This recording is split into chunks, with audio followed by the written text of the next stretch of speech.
Welcome to the Wavy Digital Desk. I'm here with Benjamin Melusky from Old Dominion University. He is a political science professor and doctor at Old Dominion University. I wanted to talk to him, specifically tonight about a few things. I know that people aren't probably surprised with some of the results that are coming in, but let's just start at the beginning. It's Super Tuesday. 15 states and 1 U.S. territory are holding their primary elections for a president. Now, in those, obviously, we don't have some of the results yet. As sort of the time moves west, we're going to get more in. We might even get more in now at 8:30 and then coming in the rest of the hour. We're going to be here with you for the next 30 minutes. You can also catch Ben on Wavy TV 10 tonight at 10 and 11 with Andy Fox. There's going to be much more coming up then. Ben, thank you so much for being with us tonight. Pleasure as always. You're with us every election day, really, and so you're used to sort of the rigmarole of sort of figuring out what results are coming in, et cetera. But I wanted to start with the headlines. In the last hour or so, we found out the projected winner for North Carolina's GOP primary and Virginia's GOP primary is Trump. Right. To you, I just want to start with that. No surprises there. None at all. And I think that's the expectation for pretty much the entire night, right? As we head, west here. Trump and Biden. That's what the matchup is, and I think that's what really tonight is this kind of galvanization of the kind of the election season. And of course, we still have primaries to take place through the rest of next month and beyond. But it really all eyes are turning now on November. And we even heard Trump say that, right? When asked about Haley, he said, look, he's putting her in the rearview mirror. He's turning his eyes to November and facing down on Biden. And, today the stakes were high for Haley. 865 delegates were at stake. Now you need 1,215 delegates to win the nomination. But, tonight is sort of make or break. Very much so. And it's a tough night going in, right? When you kind of break down the various states and how they give out their delegates. Nikki's going to collect some delegates, right? But if you want me to dive into some of the numbers here, we got a little bit more time. Of the number of delegates that are out there tonight, 238 delegates. So we're talking about North Carolina, Tennessee, Minnesota, Colorado, Alaska, and then the one from Arkansas are given out proportionally. So in those 238 delegates, depending how Nikki does in those states, she will collect some delegates, right? It just depends how well she does. Typically she's getting about a third of the vote. So she may get a third of those 238. Then you move into the next basket of votes, right? And of the states that are voting, there's 195 Republican delegates. That's in Texas, here in Virginia, Alabama, Oklahoma, and Arkansas. And they give out some of their delegates by congressional district. So if you win 50% or more in that congressional district, you get that vote or those delegates there. So she has potential, depending on some of the areas, to pick up a little bit more votes there as well, too.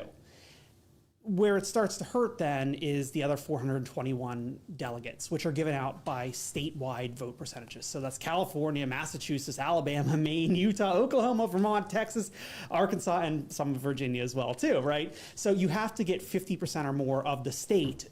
And if you get that, you get the entire pot, right? So you take a state like California. That's 169 delegates. So these are a lot of delegates, which for the most part, Trump is going to get all of them. And as we're seeing tonight, he's winning these states. And that's interesting, too, because, we've seen it before. Even before D.C., Nikki Haley did get some of the delegates, even though she had not actually won a state. Right. And it's all very early on in the primary process, right? We utilize a lot of proportional voting, right? So as long as you get some percentage of the vote, you're going to get some percentage of the delegates. And that allowed Nikki to at least argue that she had potential to kind of pick up more delegates, kind of what Trump did early on in 2016, right? You kind of start off in these proportional races. There was a lot more candidates at that period of time with a field of, 14, 15, 16 candidates. So he was picking up and kind of snowballing and then building his base of support. And Nikki could try to make the argument like, hey, I can pick up some delegates here. But as that field really shrunk, the ability for her to make that argument of like, yeah, moving on into the kind of the winner-take-all primary elections, it became a much harder story to tell. And can you just talk about the timeline a little bit? How usual or unusual is it to sort of be, down to one candidate at this point? And it varies on the election cycle. We've seen in the past where, some candidates, just based upon the field of challengers that are out there, wrap it up fairly quickly. I mean, just right off the top of my head, goes back to John McCain, right? I mean, when he ran against in 2008, there we go, he basically had it sewed up by Super Tuesday. However, in that election cycle, Hillary Clinton and Barack Obama were the two that basically ended up kind of trading blows all the way pretty much down to the Democratic primary or Democratic convention. So it does happen from time to time, right? It's not like this is a once in a lifetime thing to see. Right, and then, we'll have to wait, as you said before, in prepping for this, they're going to have to wait till the GOP convention in August to actually solidify that nomination. Right, I mean, so Nikki's argument this entire time has been, I will stay in as long as I'm competitive and as long as I can continue to give voters essentially a second option. And competitiveness is tricky, right? So depending how she does tonight, right, she could try to make an argument, I'm still getting 30% of the vote, and that's competitive, right, to an extent, right? And she could make the argument that until the convention is actually held, Donald Trump, even if he gets to that 1,215 delegates, which he will be the presumptive nominee. But until the actual convention is held and the votes are cast, he's not the formal nominee yet. So she could make the argument, yeah, there still are election contests between now and the convention time. I'm staying in and providing those voters, that 30% of the Republican electorate, I'm giving them a second choice on the ballot. And do you think she was relying on the open primary states, but also the partially open primary states to sort of make more of that impact? Yeah, very much so. From the very beginning, we know that Donald Trump's kind of core supporters, they are diehard. They will vote for him come hell or high water. For Nikki Haley, it was a chance for her to essentially make a splash early and say, hey, I can compete against those core supporters. And you almost needed not an illusion, but more a perception that if you bring in the independents, you bring in some party-crossing Democrats, right? And you can actually then fight back against those kind of core supporters and then make the argument, hey, going into November, if you looked back then at the head-to-head generic polls of Donald Trump versus Joe Biden and myself, Nikki Haley versus Joe Biden, I come out better than Donald Trump does. So therefore, what do I have to do? I can attract independents. I can attract maybe some Democrats that are not enthused with Joe Biden. And maybe then I can win in November. And that was the argument she tried to make.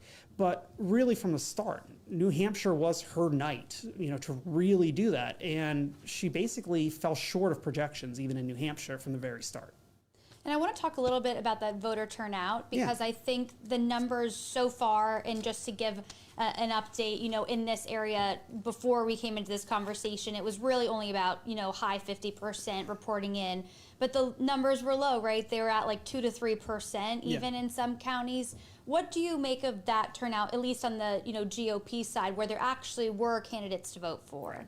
Well, it comes down to, even though there are candidates to vote for, what are you doing with your vote, right? So it's like, if going into election night tonight, it's kind of Trump would be the presumptive winner, right? You expect him to win tonight. So therefore, if you go out and vote in the Republican primary, say you're here in Virginia, right? You're a Democrat who wants to vote in the Republican primary. Why? Right? Nikki Haley's most likely not going to win, right? So in terms of actually casting a meaningful vote to actually change the outcome of the election, that's not going to happen. Could you maybe cast a vote for maybe a more symbolic, or to cast that kind of like doubt, right, that there is a large number of Republicans against Trump? Yes, but you're one of many, right? So or do you vote in the Democratic primary for Joe Biden, who basically is just he's the only candidate on the ballot effectively and is going to sail into the Democratic nominations. So on a Tuesday night in some parts of the state, which are rainy, right, in parts of the country which are rainy, do you spend the time to go vote for basically a meaningless election? Most likely not. And I wanted to give the latest, like Virginia Beach, for example, we're at 39% precincts reporting, and 4% voter turnout. So that's a lower number of precincts reporting so far, but 4% turnout for the GOP primary. Are we going to expect to see sort of this low number again in November, or have any exit polls on that yet? No, I mean, so this is where we break it down in terms of people's kind of enthusiasm, right? So a lot of the polling going into tonight, we were breaking it down by demographics, so trying to figure out who's actually going to turn out to vote, right? So one of the things we saw, and this is something that both parties are going to have to take a look at, is by age, right? The 18 to 29-year-olds are showing that basically, one, they're not enthused with either candidate, right? And if you ask them, are you going to definitely vote in November, they're less likely to say yes, right? It's basically a small number that says they are 100% voting in November. If you break into the 30-plus-year-olds, right, then they're more likely to turn out. But still, the enthusiasm levels are not that high. So between now and November, both candidates and both parties have to do a lot of work, right, to essentially get out the vote, right? And this is where we're going to start to see a little bit of kind of placement, candidate placement taking place, right? So will Donald Trump try to tap into some of the numbers? Like if you look at blacks and Hispanics, right? These are demographics which Biden is holding right now, but for some of them by smaller margins than he held in 2020. So does Donald Trump do something like bring Tim Scott on as like his vice presidential running mate to try to court some of those voters, right? Is Biden going to change his stance on, say, Gaza and Palestine and Israel? Not change it, but maybe alter a little bit of kind of more strongly worded language, his stance towards Israel, maybe working through the UN to try to pick up some of those younger voters that clearly that is a huge issue for them. So we're going to see both the candidates starting to look ahead to November. Who do they have to get out? And when you start to dive into the exit polling tonight, who didn't turn out? That's going to be a key question for them. And, in terms of all of the national news going on and public policy, obviously a lot of that weight is going to fall onto Biden versus Trump right now.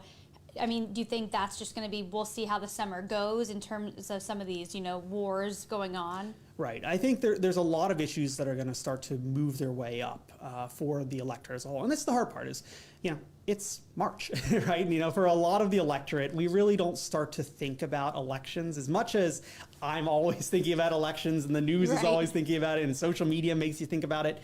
The average American, they're thinking about their dinner table. They're thinking about taking the kids to practice, right? These are, kind of more daily life issues, right? And we don't really start to turn our attention to November till we get closer to November. So the candidates do have a long runway, right? But between now and, say, the convention, this is when we're going to see the candidates start to put forward some of their platforms. They're going to try to shape the platform we'll see at the convention, which then is going to bring up a lot of the kind of the key issues which will motivate voters. I mean, if you go back to the last several election cycles, abortion, top of the list for many voters, right? Education's getting up there. Now we've got international policy. The economy's still always kind of hanging out there, right? And I mean, if you look at some of the really interesting polling data ahead of the Super Tuesday night, take things like the economy, right? It's the economy stupid, but other issues override that. But what we're seeing is based upon educational levels, voters without a college degree, in particular white voters, as well as some black and Hispanic, they view the economy under Trump much more favorably than they viewed the economy under Biden. Right. So is that what have you done lately for me, or what have you done for me in the last 4 years? Is that going to come to kind of ride up there a little bit against Biden as we get closer? So again, long story short, I've kind of rambled a little bit here. No, I mean, it's interesting to hear about all of the logistics that are sort of going to go into this. Right. And it's just how do issues make their way to the surface for voters? And some of that is driven by the campaigns themselves. And some of that's going to be driven by just what comes up between now and November. I mean, there could be a significant change in foreign policy based upon something that takes place in Gaza. And I wanted to give one update, just a couple minutes after we sat down. The decision desk from Nexstar is projecting Donald Trump the winner of the Arkansas Republican primary. So that's another one that we're going to add to the list tonight. And, again, we'll see as we're sort of moving through. I think there'll be more with you and Andy at 10 and 11 that will sort of be, called at that point or projected. I did want to talk about, with this Biden-Trump, 70% of Americans, and that was a stat we heard Nikki Haley use a lot, did not want the rematch, but the voting doesn't show that. Can you talk a little bit about that? Well, when we poll a representative sample for the country, right, it's not just core voters, right? So you're getting all swaths of Americans. However, on primary night, especially on nights when we're seeing very low turnout, right, who's coming out to vote? These are the people that are the kind of diehard, partisan supporters, right? So they're the ones that are coming out and saying, yes, I want Donald Trump, or yes, I want Joe Biden, right? But when you ask kind of like largely all Americans, right, outside of that primary electorate, this is when we start to see that kind of cleavage come out and say, ooh, I don't know if I want to see that matchup again. I want somebody new. I want something new. And this is where potentially we'll start to see maybe some third parties start to emerge. I mean, we know RFK is kind of out there. We know that Jill Stein is potentially going to be running as a Green Party candidate. The No Labels Party is set to meet 3 days from now. So based upon the turnout we see tonight, how the results shake out, they may be fielding a candidate too. So it's kind of one of these, not that it's going to change kind of the face of the election, but maybe in more marginal races, as well as in maybe very close races, they could play spoiler. And this third-party candidate, in other election years, we wouldn't even really discuss it. It would be something where we've seen candidates about, maybe we'll talk about them if they're a well-known figure, but this year it seems that the third-party candidate does hold a little bit more weight. Yeah, because it comes down to, as we saw kind of in the matchup of 2020, it was a close race, right? And a couple of percent is kind of what we think about there, that if you have a certain preponderance of third-party candidates out there and you're kind of faced with a unenthused electorate, as well as maybe an electorate that just, can't even hold their nose to one of these candidates, either they don't turn out or they look for a third party. And I mean, so some of the exit polling tonight is showing, and I'd pulled this up earlier, breaking down in North Carolina and Virginia, Nikki Haley supporters were, in particular from the exit polling. In Virginia, 68% of those Nikki Haley supporters said they are unsure if they'll support the Republican nominee. Wow. I mean, that's a significant, so we're talking, all right, a third of the voting base that is of the Republican electorate that's for Nikki Haley, and 7/10 of them are saying they're not sure if they'll support Donald Trump. So some of them may, you'll want to see a Republican win, so or you've voted Republican your entire life, you'll still cast that vote. Or you stay home, or you shift to a third party. So it comes down to a numbers game, especially going back to 2020 of how close it was. You need every single vote you can get. So third parties can play spoiler, and this kind of fracturing within the party can play spoiler as well too. And do you think that's going to come down to maybe the persuasiveness of candidates they trust? I mean, do you think it's going to come from seeing sort of what happens, in the federal government, on some decisions? Yeah, so this is where you get into kind of the weeds of, every individual voter. I think you're going to see some voters that maybe will not throw away the top of the ticket, right? But maybe they start to get more focused on down ballot races, right? And that's where it really drives them to come out to vote. The reality is we're looking at a House where the Democrats are looking to pick up and take over the House in the next election cycle. They're targeting key seats to GOP seats to flip. just in California alone tonight, they're targeting 7 seats that are held by GOP. So, maybe those races become more impactful. If you look at the Koch brothers in terms of polling support, monetary support from the Nikki Haley's campaign, they basically said, look, there's no kind of mathematical route forward that any amount of money we can throw at her is going to change the outcome of the presidential.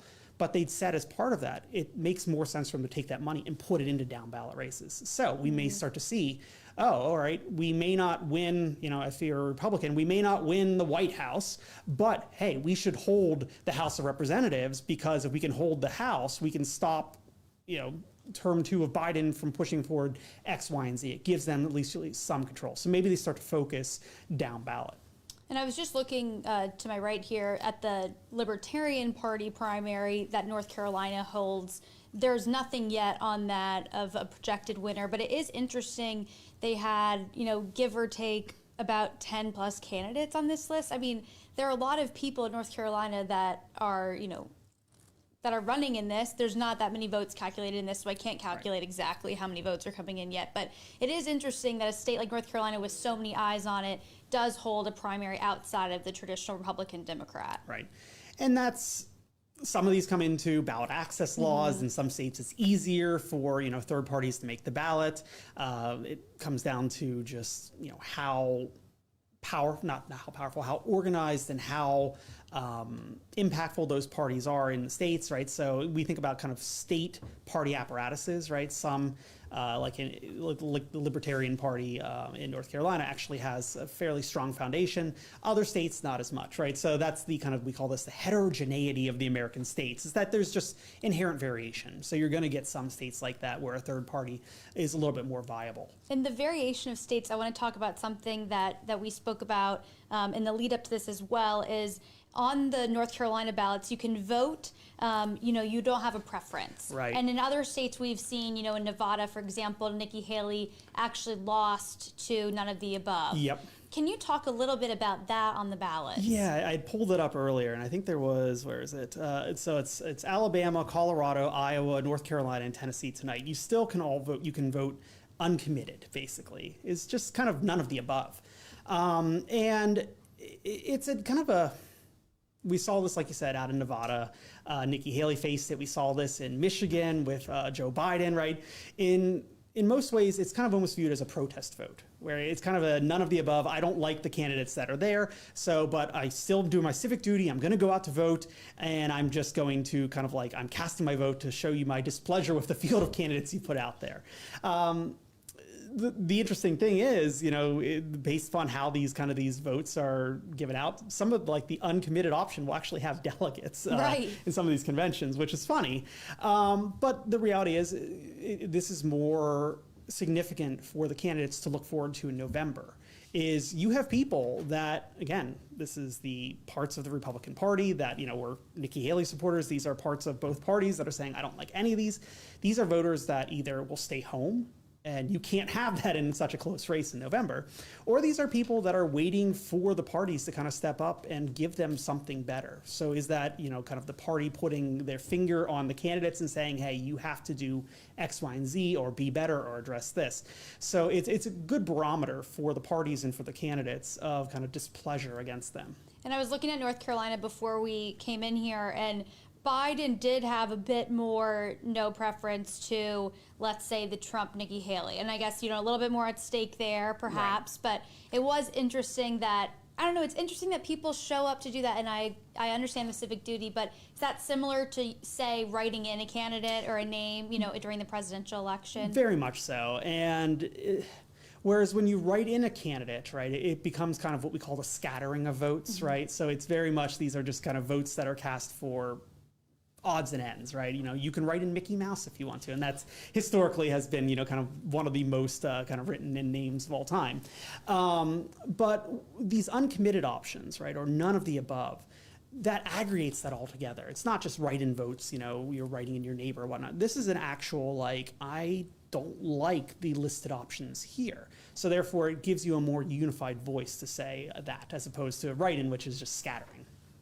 So interesting. And it's so interesting as well that obviously in Nevada, Nikki Haley did lose to that. I want to talk a little bit about the fact that, while there are no surprises tonight, the primary season is not over yet. So, I guess there's two options, right? If there is some sort of concession from Nikki Haley, what would the rest of the season look like?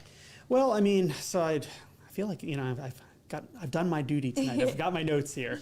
If you're just kind of looking ahead at the rest of the month, right? We've got a lot of big states that are here. So on the 12th, we've got Georgia, Hawaii, Mississippi, and Washington. The 15th, we have the Northern Mariana Islands. But then you hit the 19th, and then you've got Arizona, Florida, Iowa, Illinois, Kansas, and Ohio. And then on the 23rd, you got Louisiana. That's a lot of votes that are still out there, right? And then looking beyond that, we still have more races that take place later on in the electoral calendar. What that basically means is, one, by the end of the month, Trump will most likely have secured the 1,215 delegates he needs for the nomination. Two, what that means is that after that, these races really don't have much sway, right? They don't really mean anything in terms of, you've hit that magic number, you're the presumptive nominee. So for Nikki Haley, you kind of look ahead and you say, well, do I stay on the ballot, right? Because it is my right to stay on the ballot and continue to provide that alternative choice, right? That second option on the ballot, and give voters the ability to, again, express their displeasure and say, yes, I'm not for Donald Trump.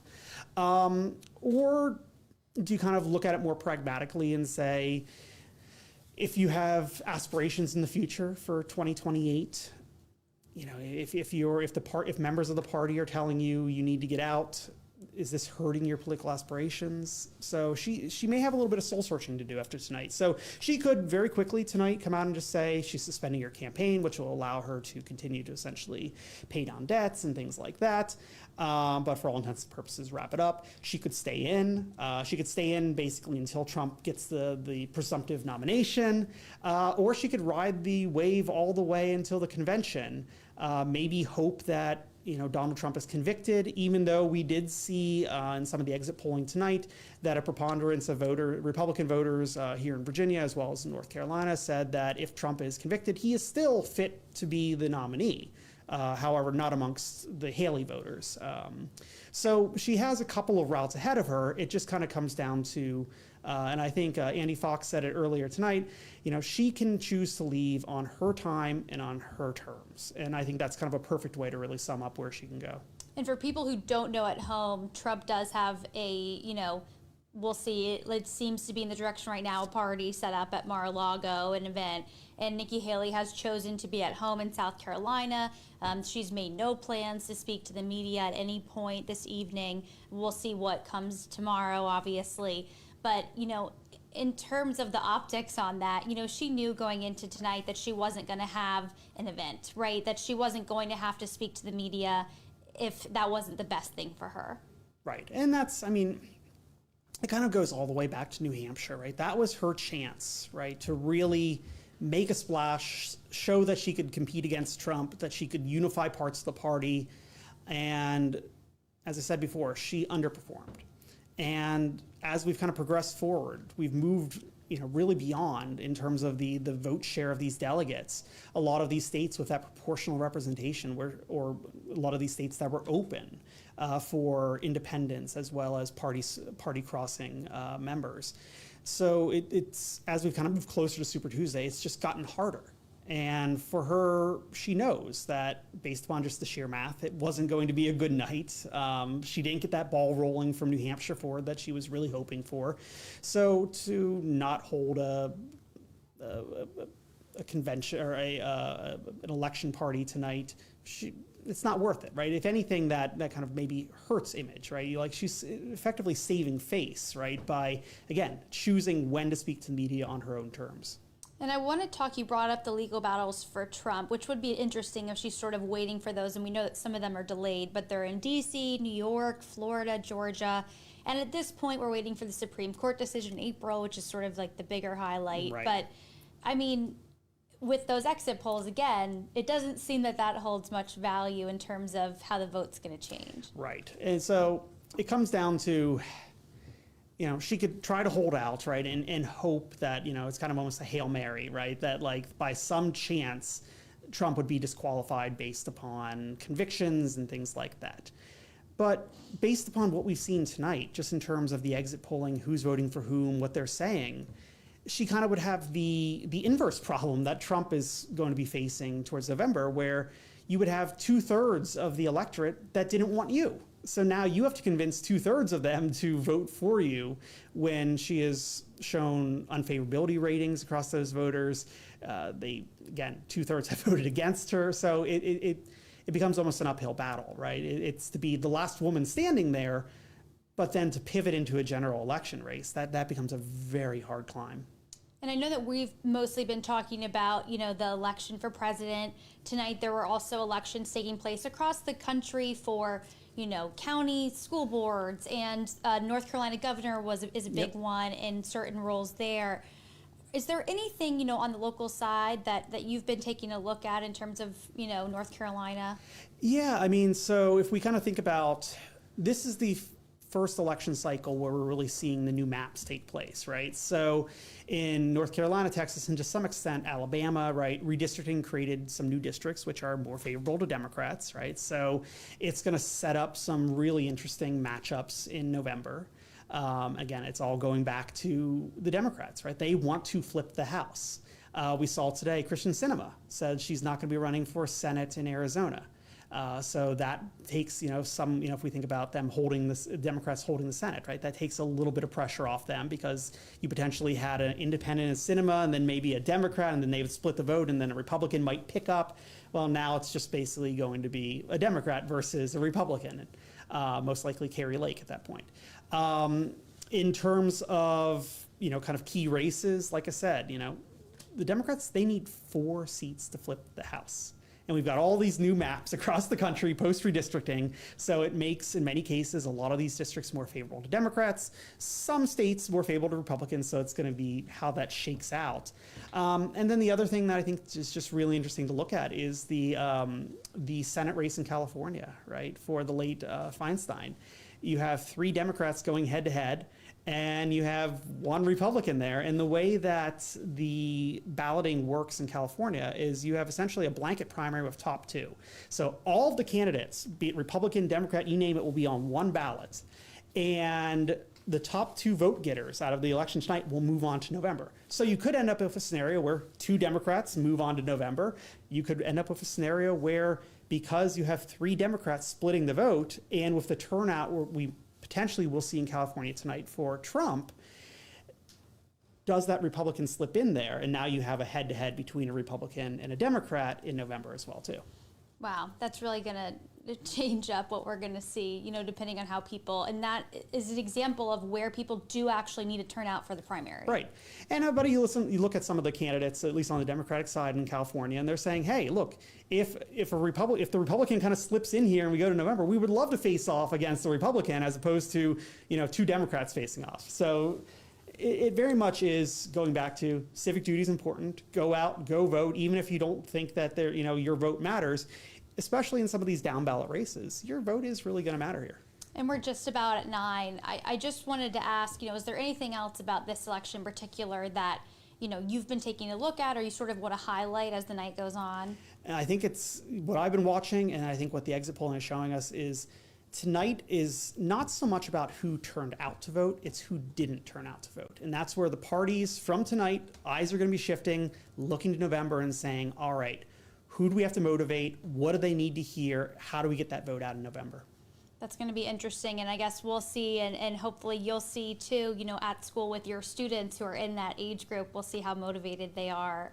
Ben, thank you so much. Just before we head out here, I just wanted to turn everyone's attention to wavy.com, where results are coming in, as we speak for different, the elections and counties that have been going on. So here you can see that the lieutenant governor race is on here. That's still not been called yet.